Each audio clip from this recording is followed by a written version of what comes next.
Essa confiança que começamos a restabelecer ao longo desses últimos meses pode nos levar a, irmanados, fazermos comércio, assinarmos, quem sabe, muitos acordos, como assinamos há pouco o sobre a base de lançamento de Alcântara, trazer mais que a felicidade para os dois países, colaborar que aqueles nossos valores familiares de respeito ao próximo, democracia e de liberdade estarão garantidos. A proximidade entre Brasil e Estados Unidos e a reciprocidade entre as nações não tem sido cumprida, pelo menos por parte dos norte-americanos. Uma das promessas de campanha do presidente Jair Bolsonaro era de que o Brasil seria amigo dos Estados Unidos. O Brasil de hoje é amigo dos Estados Unidos. O Brasil de hoje respeita os Estados Unidos. E o Brasil de hoje quer o povo americano ao nosso lado. Essa aproximação foi comprometida ontem, quando o presidente Donald Trump anunciou no Twitter que vai retomar tarifas de importação sobre o aço e alumínio produzidos no Brasil e na Argentina. A medida, segundo Trump, é uma resposta à desvalorização monetária praticada pelos dois países, que estaria prejudicando os produtores norte-americanos. Jair Bolsonaro, com certa surpresa, disse que vai conversar com o ministro Paulo Guedes e com o próprio presidente Donald Trump. Vou conversar com o Paulo Guedes. Se for o caso, ligo pro Trump. Converso com o Paulo Guedes, depois eu dou a resposta, para não ter que recuar. A correspondente do Estadão nos Estados Unidos, Beatriz Bula, explica essa ameaça repentina de Trump, em conversa com Leandro Cacossi. O Trump foi no Twitter e fez um anúncio que pegou todo mundo de surpresa, inclusive diplomatas americanos, mas especialmente o governo brasileiro. Ele ameaçou, disse que deve impor tarifas ao aço e alumínio que forem exportados pelo Brasil e pela Argentina. No ano passado, ele chegou a ameaçar incluir o Brasil em uma lista de países que teriam o aço taxado mais caro, né? Ou seja, países que, se quiserem exportar aço para os Estados Unidos, vão ter que pagar uma taxa mais alta. Mas isso foi contornado pelo governo brasileiro, inclusive diante de uma reação da própria indústria americana, porque o aço que o Brasil exporta para os Estados Unidos, ele é usado como matéria-prima para outras indústrias. Então, se a própria indústria americana compra uma matéria-prima mais cara, ela vai acabar produzindo um produto mais caro também. Então, pode prejudicar os próprios produtores aí dos Estados Unidos. O que acontece? O Trump, ele tem esse viés, um governo de viés protecionista, parte do lema de campanha dele, a história de que a América vem primeiro, né? America First, ou seja, os interesses dos produtores nacionais, dos agricultores nacionais, eles precisam vir antes das relações comerciais com os demais países, e isso vem um pouco nessa esteira. Mas o Trump usou como justificativa, dessa vez, para incluir Argentina e Brasil, o fato de a nossa moeda estar desvalorizada perante o dólar, como se o país, o Brasil, desvalorizasse artificialmente o real, que não é uma coisa que acontece, pelo contrário, as poucas intervenções que foram feitas no mercado brasileiro pelo Banco Central são para justamente valorizar o real e não desvalorizar. E então ele acusa isso de ser uma tentativa de ganhar dinheiro em cima dos produtores americanos. E aí ele fez, em tese, essa confusão que pegou todo mundo desprevenido, porque há várias negociações na mesa entre Brasil e Estados Unidos. A gente já falou sobre elas várias vezes. E há também uma boa vontade por parte do governo Bolsonaro, muito explícita com relação ao governo Trump. E aí, de repente, veio algo que o Brasil realmente não estava esperando. Mais cedo o presidente Jair Bolsonaro disse que, se for o caso, vai conversar com Donald Trump e diz que o governo já conversa com Washington para defender o interesse comercial brasileiro. Aqui no Brasil, claro, as reações vieram de todos os lados, todo mundo, como você disse, pego de surpresa, mas e por aí? Teve reação da indústria americana ou dos próprios políticos americanos? Ainda todo mundo um pouco num compasso de espera, esperando isso se concretizar formalmente, Leandro, porque ainda não houve a declaração final pelo USTR, que é o escritório comercial deles, que é quem anuncia quando essas tarifas elas são impostas. Então, por enquanto, está na boca do Trump, no tweet do Trump. Então, eu acho que uma reação maior, ela vai esperar essa manifestação formal. Eu até tentei entrar em contato com algumas lideranças de indústrias de aço aqui nos Estados Unidos e que compram aço brasileiro, e eles falaram, não, vamos esperar sair essa manifestação do USTR para ver em que termos isso virá. Então, isso está um pouco nessa linha de vamos aguardar a coisa se oficializar. Por outro lado, não é muita novidade que o Trump apareça com essas sacadas tiradas do bolso que ninguém estava imaginando. Ele vem fazendo isso durante toda a presidência, ele usa essas guerras comerciais internacionais como um fator de política interna, né, política doméstica. Então isso também não surpreende muito. É só mais uma sinalização para quem vem acompanhando o Trump dia após dia, de que aliados importam pouco na hora que ele pretende olhar para a base eleitoral dele. Os trabalhadores da indústria pesada dos Estados Unidos e os agricultores foram muito importantes para a eleição dele em 2016. E justamente com base nesse argumento dele e nessa plataforma eleitoral de que ele valorizaria os empregos nacionais, de que ele compraria guerras comerciais, se necessário, com outros países como a China, para que o produto americano fosse mais valorizado.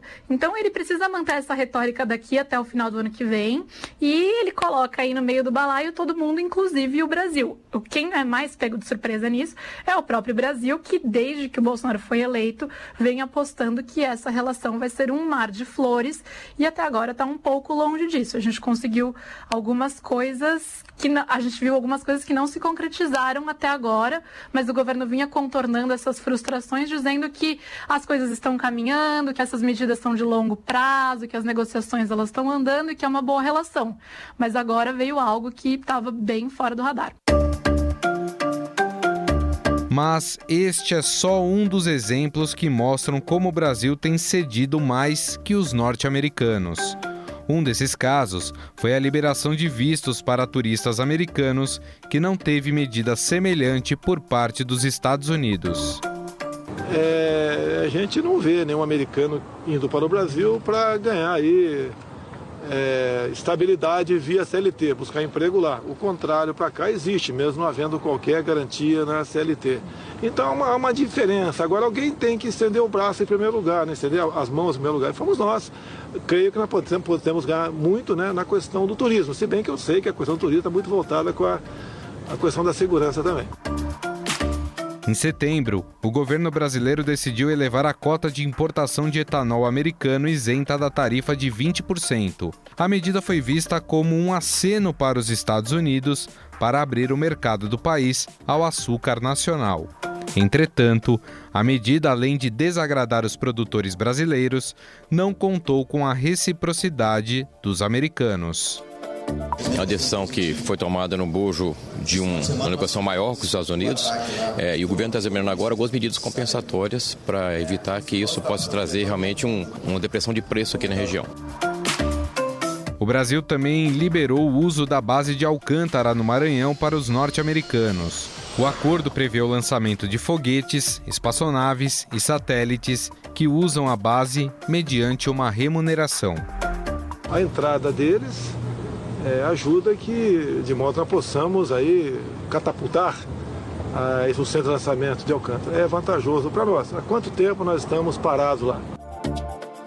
Muitas das medidas tomadas pelo Brasil fazem parte de um acordo com os americanos para que o país entrasse na Organização para a Cooperação e Desenvolvimento Econômico, a OCDE. Além disso, o governo também teve que renunciar ao status de economia emergente na Organização Mundial do Comércio, para que este apoio fosse válido.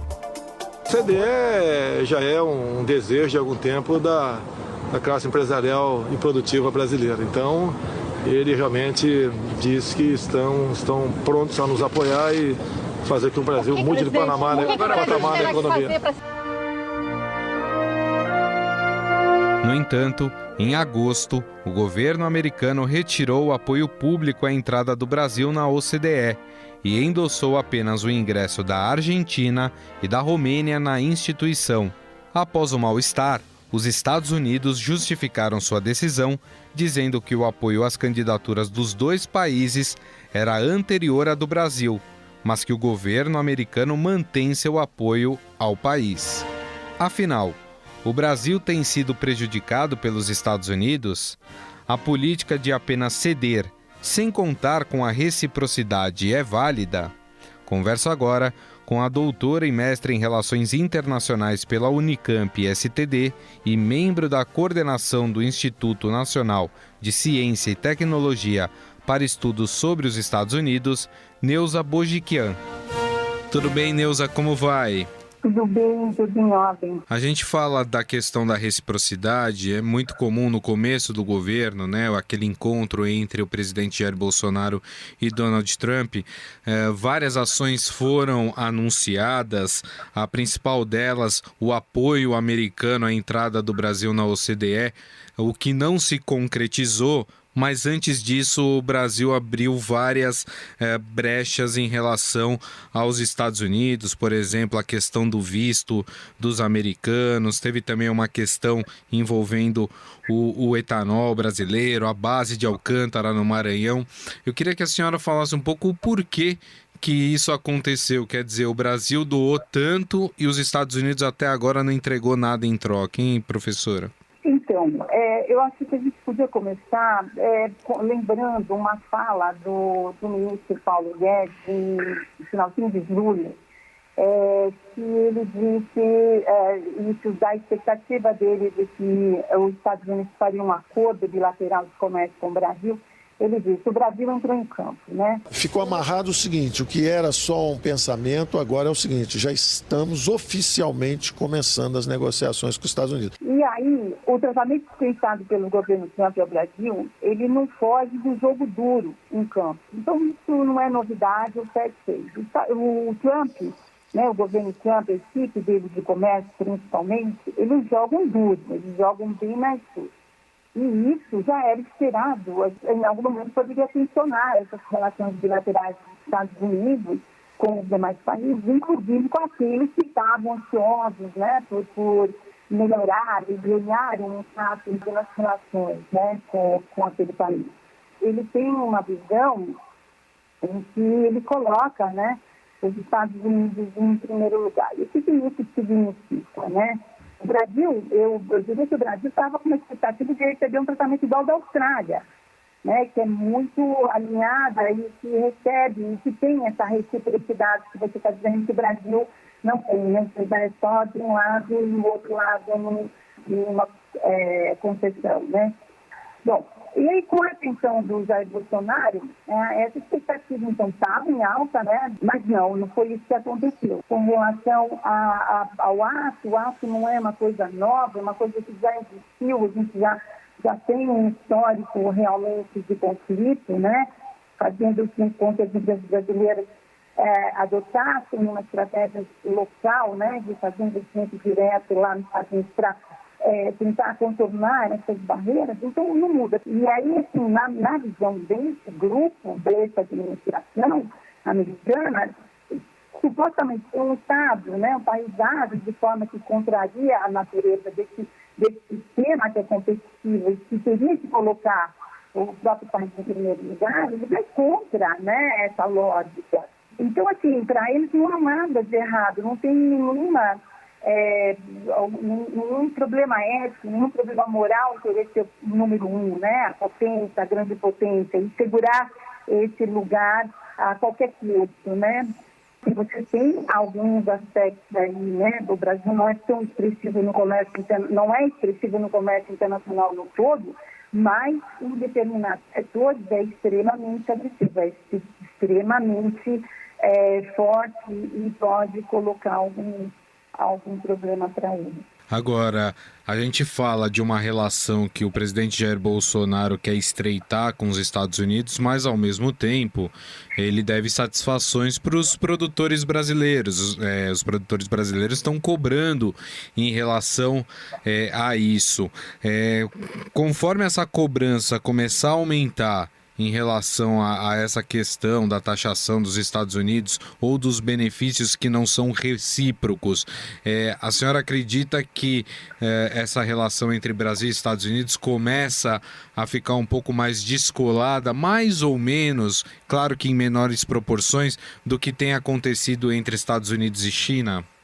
Se vai fazer com que ele mude o discurso diante dos Estados Unidos, eu não sei até que ponto ele vai fazer isso de uma forma coerente, porque ele, né, muitas vezes a gente ouve o presidente dizer algo e depois aquilo não ele pode ser, aquela mesma afirmação pode ser retirada ou ela pode ser colocada em dúvida sobre o que foi dito, o que se queria dizer. Então, tudo isso é tudo muito confuso, porque ele não segue uma linha coerente, né, de discurso ou mesmo de implementação da política. O que fica claro é que sim vai haver uma forma de negociar, ainda que seja por outros meios, por exemplo, pela força do Congresso, né, em colocar esses lobbies falando diretamente com os grupos, os congressistas americanos. E também a gente não pode esquecer que do lado de lá há também um alinhamento, né, entre os republicanos e democratas com relação a essa mudança, né, a essa crítica aos efeitos da globalização. Mas vai haver uma negociação, tem que haver essa negociação, porque acaba que o Brasil, por exemplo, na questão do aço, é um fornecedor de extrema importância para os Estados Unidos, não poderia abrir mão. O que me parece é que tem um jogo aí muito forte para os seus públicos, seus, né, eleitores. Então, isso daí é extremamente forte. Agora, a negociação ela vai haver, porque é uma pressão que o Brasil não vai deixar de fazer. O fato é que não há equilíbrio na relação. A relação está desequilibrada e essa reciprocidade ela realmente não está existindo. Agora, por outro lado, eu acho que internamente no Brasil vai haver reação sim, porque isso acaba prejudicando as contas comerciais, né? A balança comercial, o equilíbrio da balança comercial. Então, isso daí para mim é que tá. Como isso vai aparecer no discurso, na retórica, não sei, porque realmente ele é muito imprevisível, né? O nosso governo brasileiro, a política externa brasileira para o comércio não está conquistando, né, o que se previu. Os objetivos, eles não estão entregando os objetivos que prometeram. Neuza, gostaria muito de te agradecer a entrevista, né, e os esclarecimentos sobre o assunto. Muito obrigado, viu? Obrigada a você.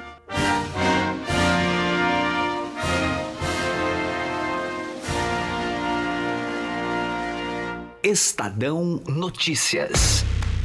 Quando começamos a XP há 18 anos, chamavam a gente de garotos. Agora que estamos transformando o jeito que o brasileiro investe e que nos tornamos uma das maiores instituições financeiras do país, ninguém mais chama a gente de garotos. Até porque tá bem claro que não somos nós que brincamos com o seu dinheiro. Para os que acreditam no impossível, nós somos a XP Investimentos. Acredite, xp.com.br.